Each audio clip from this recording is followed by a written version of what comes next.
Ok, bonsoir à toutes et à tous les amis, c'est Luc, j'espère que vous allez bien. En tout cas moi ça va. Donc aujourd'hui, nouvel épisode Clash of Clans. Donc on perd pas de temps, on améliore tout de suite l'hôtel de ville. Donc on n'est pas tout à fait maxé.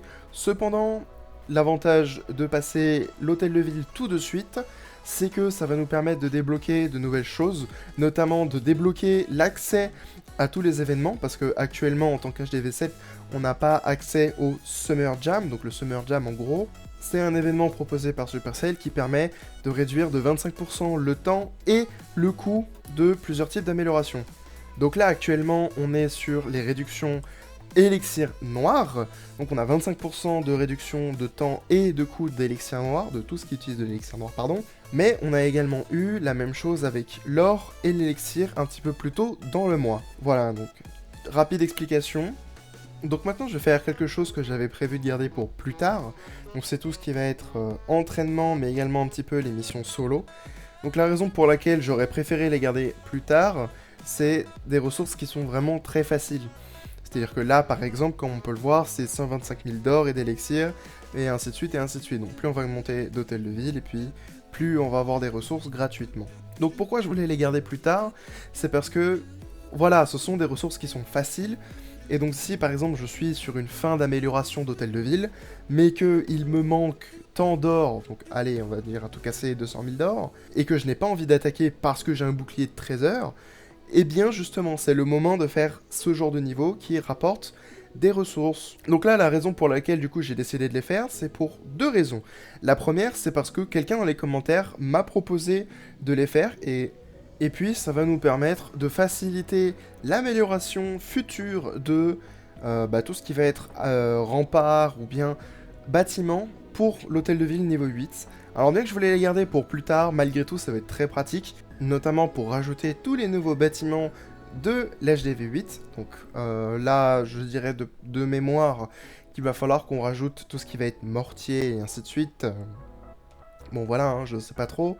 De souvenirs, ça va être mortier, tour d'archer, peut-être un nouveau bâtiment, je ne sais pas, franchement. On n'y est pas encore. Mais donc voilà, donc ça va énormément faciliter l'utilisation, enfin le gain, pardon, d'or et d'élixir. Donc là, on vient de faire la valse des ballons. Je vous propose... Je regarde un petit peu hein, ce qui nous reste. Donc là, moi je vous propose un pas de géant. Donc voilà, donc c'est 100 000 de chaque. L'avantage aussi de ces niveaux-là, c'est pas vraiment un avantage, mais c'est plutôt Supercell qui, à l'époque, nous proposait de faire ces attaques-là, un petit peu pour nous faire apprendre, en quelque sorte, comment attaquer avec certains types de compositions. Donc à l'origine, c'est à ça que servent ces niveaux. Le problème, c'est que honnêtement, ces niveaux sont vraiment vieux aujourd'hui. Supercell ne les met pas à jour. Donc là, on ne le voit pas, mais plus tard, il y aura donc des niveaux avec le roi des barbares, la reine des archers et ainsi de suite. Mais aujourd'hui, on a des équipements de héros que nous n'avions pas à l'époque. Et ces niveaux n'ont pas été prévus avec différents équipements. Donc c'est la preuve déjà que c'est des niveaux qui sont un petit peu vieillissants. C'est l'un des premiers problèmes de ces niveaux-là. Et de deux, de toute façon, il n'y a même pas de nouveaux niveaux pour les nouveaux hôtels de ville. Voilà. Donc c'est déjà quelque chose qui prouve que Supercell a complètement oublié leur existence. Donc aujourd'hui, on peut aller jusqu'à l'HDV 17, et donc les niveaux les plus hauts qu'on a s'arrêtent à l'HDV 13. Donc voilà, donc quand même, hein, 14, 15, 16, 17 il nous manque, pour dire à quel point ces niveaux sont oubliés. Et puis même, ce sont des types de compositions qui aujourd'hui ne s'utilisent plus.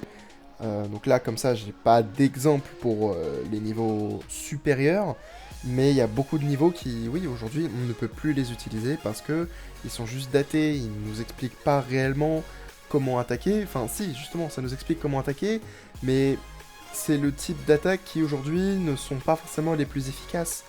Il y a même des nouvelles techniques qui ont été développées bien après celles proposées par Supercell.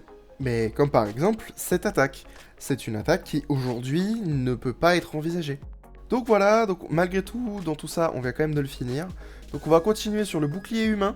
Donc le principe de cette attaque, comme son nom l'indique, ça va être d'envoyer un géant d'abord pour qu'il puisse tanker tous les dégâts que vont faire tout ce qui va être canon, tour de sorcier et tour d'archer, pour pouvoir envoyer nos sapeurs, qu'on puisse détruire tous les murs qui nous gênent, notamment là, pour avoir accès donc, au canon, à la tour d'archer, il fallait qu'on détruise des murs, et donc là, c'était possible grâce aux géants. Donc là, par exemple, autre chose, hein, mais le tutoriel de Clash of Clans vient de nous dire d'envoyer tous nos sapeurs. Cependant, le mortier était en train de tirer en même temps, et donc du coup, tous nos sapeurs ont été éliminés par le coup de mortier. Et c'est typiquement le type de choses qu'il faut éviter. Voilà. Donc, lorsque vous faites une attaque, si vous voyez que le mortier est en train de tirer, bien évidemment, vous n'envoyez pas des troupes. Il n'y a rien de plus dangereux que de faire ça. Ça risque de faire exactement en fait ce qui vient de se passer. C'est-à-dire tous les sapeurs qui sont éliminés d'office. Donc là, en l'occurrence, c'était des sapeurs, mais ça aurait très bien pu être les sorciers, et donc ça aurait été tout autant dommage. Et puis, le tutoriel de Clash of Clans ne prend pas en compte, surtout, ce qui se passe autour. Donc là, on a pu le voir hein, avec les sapeurs. Donc c'est pour ça que, dans un vrai combat, on ne va pas forcément pouvoir appliquer le tutoriel de Clash of Clans. C'est encore une autre preuve que ces niveaux, en fait, sont là pour plutôt les débutants, pour leur dire quoi utiliser, mais bon... Personnellement, je ne les recommande pas à un débutant, je recommande plutôt d'aller voir sur internet des vidéos qui font des attaques pour un petit peu se baser pour plus tard. Donc un petit peu comme là ce que je fais, c'est-à-dire que lorsque je fais des attaques, vous pouvez vous inspirer du type d'attaque. Je ne vous dis pas de faire exactement comme moi, mais de partir sur le même principe. Ça va vous aider à comprendre comment attaquer, plus ou moins aussi comment fonctionnent les troupes, parce que chaque troupe est différente bien évidemment. Et puis comme ça peut aussi vous dire à peu près à quel point elles sont efficaces en ligne, parce que là ce sont des bases qui ne sont pas forcément représentatives des joueurs en ligne. Parfois il manque un petit peu certaines améliorations pour certains hôtels de ville et ainsi de suite. C'est l'un des désavantages également de ces niveaux. Donc vraiment ces niveaux, je pense que à part pour les ressources, il faut les éviter. En tout cas, pour apprendre, je pense qu'il faut les éviter. Donc voilà, je pense que c'est aussi important d'en discuter, parce que c'est quelque chose dont on ne parle pas vraiment, et puis la plupart des gens qui jouent à Clash of Clans ont l'habitude de faire ces niveaux que pour les ressources, on réfléchit pas, voilà, juste on les fait, on suit le tuto, et après on fait quitter, machin bidule. Voilà. Honnêtement, c'est ce que tout le monde fait, mais il y a quand même des joueurs qui peuvent se dire « Oh bah c'est sympa, il y a des tutoriels, machin ». J'ai connu des personnes qui ont commencé Clash of Clans, alors à peu près au moment où ces niveaux sont sortis, mais bon, ces niveaux, quand ils sont sortis, ils étaient déjà plus ou moins vieillots. Même à leur sortie, les compilations qu'ils proposaient étaient déjà plus vieilles, entre guillemets hein, bien sûr, que ce qu'il y avait aujourd'hui, en tout cas à l'époque. Donc c'est pour ça que... Pour les personnes que j'ai connues notamment qui avaient apprécié ce genre de niveau, ils se sont très vite rendus compte que c'était juste pas utilisable en réalité en pleine attaque. Donc voilà quoi. Donc ça c'était à peu près tout ce que j'avais à dire, en tout cas pour les niveaux d'entraînement. Donc maintenant on va pouvoir reprendre la campagne à Gobelins. Donc ça c'est pareil, hein, en termes de ressources c'est incroyable. Par contre, ne vous attendez pas à pouvoir vous entraîner avec votre composition. Parce que parfois vous pouvez avoir des niveaux qui n'ont ni queue ni tête. C'est-à-dire que ça m'est déjà arrivé plus tard, donc avec mon hôtel de ville 14, d'avoir des niveaux où il y a beaucoup plus de défense anti-aérienne qu'il y en a normalement. Donc voilà, quoi, c'est pour vous dire que ne testez pas de nouvelles compilations avec ces niveaux-là. C'est vraiment que pour les ressources et pour avoir la satisfaction d'avoir toutes les étoiles sur toute la campagne. Donc là maintenant, on va pouvoir récupérer comme d'habitude tout ce qui reste par-ci par-là, et puis on va pouvoir continuer les attaques sur la campagne. Là par exemple, vous voyez, c'est pas très représentatif parce qu'il n'y a qu'une seule défense anti-aérienne, alors que pourtant, lorsqu'on joue en ligne, il y a toujours plus de défense anti-aérienne, voilà. Donc là, je vous le dis, par expérience, il y a des Tesla en bas. Donc c'est pour ça que là, du coup, j'ai posé des ballons en bas pour pouvoir éliminer juste tout ce qui va être Tesla. Donc aussi, le roi des barbares, il a un skin. Eh bien, je vous invite à cliquer donc, sur le petit i en haut à droite de l'écran.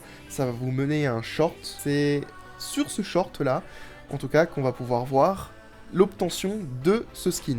Donc pour être plus précis, j'ai obtenu ce skin lorsque nous avions encore l'événement des coffres. Voilà, donc j'ai obtenu un certain coffre, donc je ne vous le dis pas, je vous invite fortement à aller le regarder. Et puis nous, on va pouvoir continuer à faire nos attaques sur la campagne. Donc là, c'était plus 150 000 d'or malgré tout. Donc depuis le début de la vidéo, malgré tout, on a quand même réussi à récupérer donc pas mal de ressources. Donc bien évidemment, j'en avais quand même en stock dans le château de clan. Mais bon, nous, ce qui nous intéressait, c'était faire les niveaux d'entraînement et également avancer sur la campagne. Donc c'est quelque chose qu'on n'a pas fait depuis un long moment malgré tout, parce que sur les premiers épisodes, on a beaucoup avancé sur cette campagne, et c'est vrai que depuis, on n'a pas réavancé, donc que ce soit en vidéo ou même moi tout seul sur la campagne, je n'ai presque pas avancé, voilà. Donc ça permet en même temps un petit peu de pouvoir avancer, rattraper un petit peu le retard. Ça vous permet également de voir le type d'attaque que j'utilise maintenant. Donc je fais un dragon ballon. Donc en règle générale, ce que je fais, c'est que... Enfin, ce que nous faisons lorsque nous utilisons des dragons ballons, c'est on envoie les ballons sur tout type de défense anti-aérienne, donc soit défense anti-aérienne en elle-même, ou bien tout ce qui va être, je sais pas, tour d'archère, et ainsi de suite. Donc là, comme on peut le voir ici, donc là, on va essayer de détruire les défenses anti-aériennes, et je vais finir mon explication juste après. Voilà. Donc là, maintenant, il nous reste tout ce qui va être tour d'archer. Donc là, on va commencer par envoyer tout ce qui va être ballon. Comme ça, les ballons vont pouvoir commencer à tanker pour les dragons, et ensuite on va pouvoir envoyer nos dragons pour détruire le reste si les ballons n'ont pas déjà tout détruit.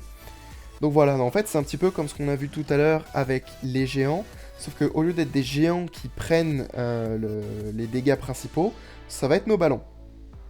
Donc voilà, c'est un petit peu l'idée derrière tout ça. Donc nous, on va continuer malgré tout les campagnes solo. Donc là, on a plusieurs défenses anti-aériennes. Donc vous voyez, par exemple, la technique que j'utilise là, elle est bien, mais plutôt pour les niveaux supérieurs. C'est-à-dire que là, j'utilise beaucoup de sorts de foudre pour éliminer toutes les défenses anti-aériennes. Le problème, c'est que là, mes sorts de foudre sont encore trop faibles pour pouvoir vraiment détruire toutes les défenses anti-aériennes. Mais bon, lorsqu'on sera plus haut niveau, avec des sorts de foudre améliorés, là, tout de suite, on utilisera beaucoup moins de sorts de foudre, et donc on pourra attaquer beaucoup plus de défense en même temps, et ça, c'est mieux. Donc, 140 000 d'élixir. Donc on va continuer la campagne. Donc là, encore une fois, ce niveau ne représente pas la réalité. Donc là, on va détruire avec 3 sorts de foudre. Ah, c'est pratique. Donc il va nous rester quand même 2 sorts de foudre pour pouvoir attaquer les prochaines défenses anti-aériennes. Donc quand je dis les défenses anti-aériennes, je ne parle pas que des lance-pétards, entre guillemets. Hein. Je parle également de tout ce qui va être tour d'archer, également tour de sorcier. Ça reste des défenses anti-aériennes également. Ça fait partie des défenses qui peuvent attaquer tout ce qui est troupes aériennes, comme nos ballons et nos dragons. Et donc voilà, on vient de finir notre attaque. Donc 150 000 d'or, c'est toujours ça de prix.